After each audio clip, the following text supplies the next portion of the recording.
records modulations, and in this short but sweet video we are taking a look at using Tracklib for finding some really random samples from genres of music that you probably would not find in your local record store, such as Japanese folk music, and it's wonderful. I love this kind of stuff. It's okay, it's not the sort of thing you'd listen to normally, obviously, because it's from a totally different culture to our own, but it's wonderful stuff, and it's very interesting to go through websites like Tracklib. And so there's one I found in particular which appealed to me, and that's Bandai, because many years ago my dad worked for Bandai in the UK when they were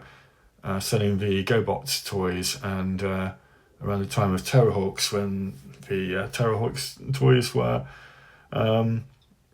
sold through Bandai. And I can remember, there we go, playing something there. I took it off and I didn't want to. So that kind of resonates with me, and I totally didn't realise that I actually had a library of sound and music and what have you, because Bandai merged with Namco. Was that in 2018 it happened? It says so there.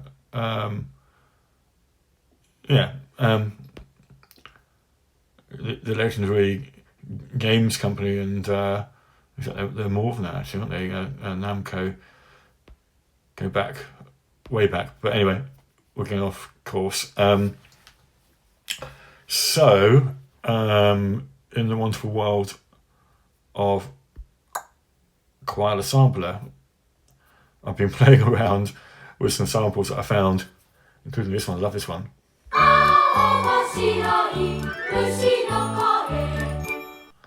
And then this instrument here I grabbed from a longer sample,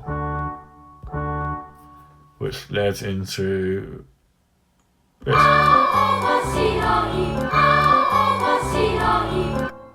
Completely bonkers. And this one is a little bit easier to listen to.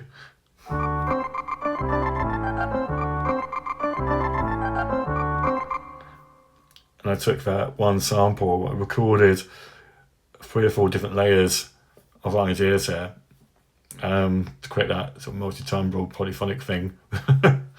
But of course you can put that through effects and all sorts and make it something completely weird and wonderful. So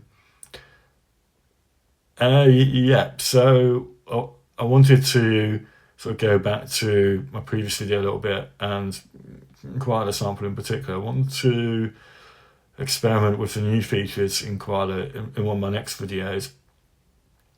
So some of these videos will be short, where I'm just exploring an idea, and then I will expand out a bit more each time, and things might get more interesting. So it's going to be very sort of experimental, very much a sketchpad, scrapbook kind of approach to putting together these video podcasts. Of course, you can listen to this, you don't necessarily have to watch what I'm doing on the screen. And this is available as a podcast anyway across various different platforms. So you'll find it here, there, and everywhere, which is really cool. But what I will be looking at doing in the not too distant future, maybe not in the next few weeks because we're quite busy with Christmas and stuff as a family, so it might be more of a New Year thing perhaps, where I will take my sound recorder, my iPhone or whatever I've got for recording sounds, to different places and take you on a bit of a walk. I want to take you on a bit of a walk to sort of kind of find sounds, and in a way that some YouTubers and Substackers and creators as a whole make videos about topics like photography. Whereas I'm going to kind of do something a little bit different, and take you on a sound photography tour. Sound photography, kind of combine the two together in some shape or form. I think it's possible because we'll come back to this topic. There are people who have explored photography and sounds together. And, okay, videographers do that, obviously, but I'm talking more about finding still photography and then sound to go with it. So you could present a photograph and just some sound, so you're not kind of distracted by the moving by video as such, but something you can listen to and with an image attached to it, which is obviously from the location where the sound was recorded. And then, having captured some sounds out and about, we come back to the studio and we then pull them into Qualia. So, for example, I do have some that I've got recorded in my sound library, which I can access from the side here. Famous last words is when I can't find what I'm talking about. DJ Mike 2, oh my gosh, I don't know, that's probably just random babbles from myself. Oh my gosh. Where are this one? Performances. Okay, I was hoping I'd have some sounds ready and available in this folder, but I don't. But what I can bring into the equation is something completely off the wall. When I was talking to some people online, a couple of them wanted to submit samples for my stuff that I do, such as modulations, basically. I saw it a second ago. Here we go, on the rise. Let's go with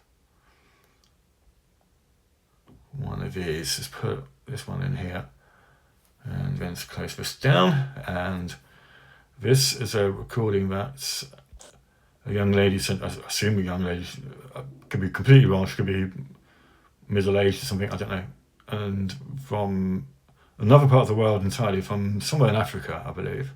We're on the rise, rise, rise. There is nothing that can stop this. We are the turning of the tide. So, thank you very much to that contributor. She sent it across to me from Hive, the blockchain platform that I use for some of my blogging. So, for example, we can do some stuff with that particular sample. Just go into sample edit, and I'm going to chop it up. Auto chop, and it's going to go for maybe transients. If we go, that's not quite what we're looking for. I think I want to go for equal. Let's go maximize that, and just move these across a bit. So let's move it into there. That one, I was adding some extra ones in. Okay, let's just tap on it to get rid. And move that across to there, I think, and then that one across to there, that one to there, that one to there, and that. It's all a bit of a rough guess, but sometimes this is quite good fun to do it like this, and that last one I'm going to get rid of. And so I'm going to make them, I don't make them all one shots, let's just chop it. And so there's the original sample, and then it's the others.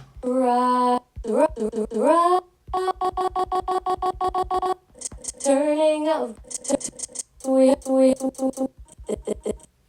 So let's make these all one shots.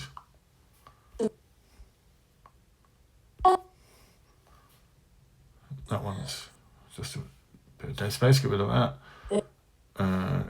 Edit that one, so make it one shot, and one shot, one shot, one shot, and some of these might need to tidy up figures. We're on the rise. That's it. We're on the rise. We are the this. We're on the rise. We are the rise. Can stop. Can stop. Can stop. We're on the rise. We're on the rise. Yeah, so you can start to chop sounds up and come up with something potentially rhythmical. This, we are the I think that one should be longer.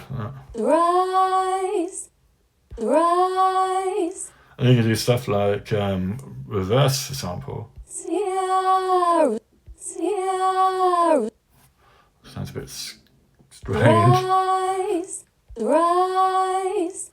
And then you can put that through you can EQ, you can go for a bit of a mix on that one. I'm just riffing here really. I like to do this because I've no sort of particular plan. Let's turn it, let's see what we get.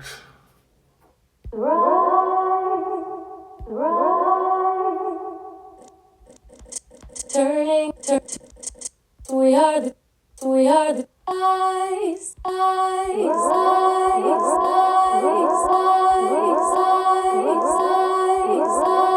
There is no rise. We're on the rise. Thing that. We are thing that. We're on the rise. We're on the rise.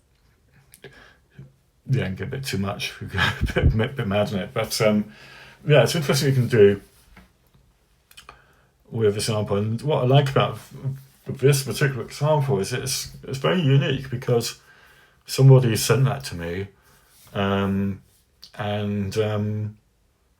whether they use that elsewhere or not, I don't know. But it makes it more special, really, when you capture your own sounds. But what I was planning to do, and failed to do, so I gave you something else instead, was to go back to some field recordings and then use them in Koala to come up with something musical, rhythmical, or something or other. But in the absence of that, you can always go to other resources, such as Tracklib, or finding something in your files that you forgot you had. And that's an interesting thing, actually. You quite often, I find the same thing going back to my photography analogy. Going back to an old photograph I took like a year or so ago, that at the time when I was going through editing my photos, I looked at it and thought, no, that's not what I'm interested in at all. That's not a great photo, a bit boring, a bit dull or something. And then I go back to it later on and go, hey, that's a really cool photograph, and I edit it, and I come up with something really cool I really like. And I find the same thing happens with samples. I record something, play it back, think, don't know how I can use that. I mean, go back to it sometime later, and you hear it afresh. Anyway, that's my little sample exploration for the day, and we should build upon this. We should come up with some more stuff. And as I say, I'm going to load Koala into AUM for the next one, and we'll look at how we can use Koala for sequencing our tracks. So you go into this area here, and you can do whatever. It's not assigned to anything, and just build up sequences. That's terrible. I have no idea what that sounds like. But instead of driving slices of samples, you can use it to drive other instruments outside of Koala, and then kind of combine it together with samples. And then with the lovely new Quacker I was talking about in my last video before this one, into more, that's just for a little reminder, if you haven't seen that other video, drop it into a spare slot, and then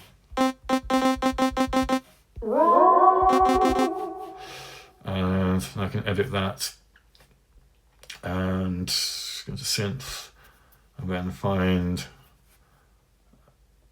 something that I go with rise, perhaps. Maybe.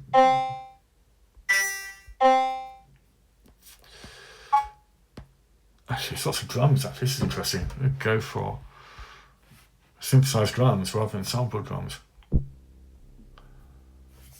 Yeah, here we go. And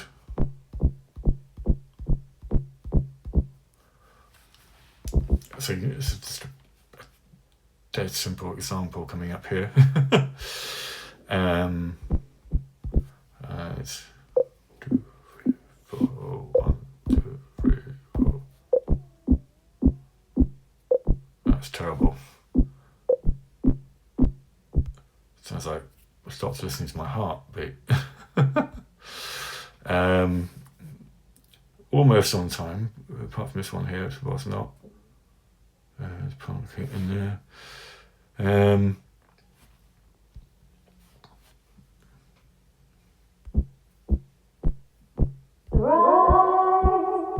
Rise.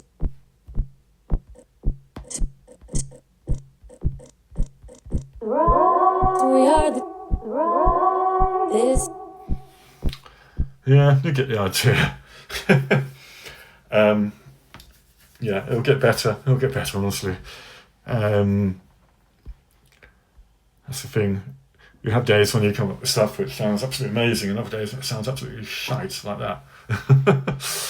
So, anyway, I will leave it at that, and thank you very much for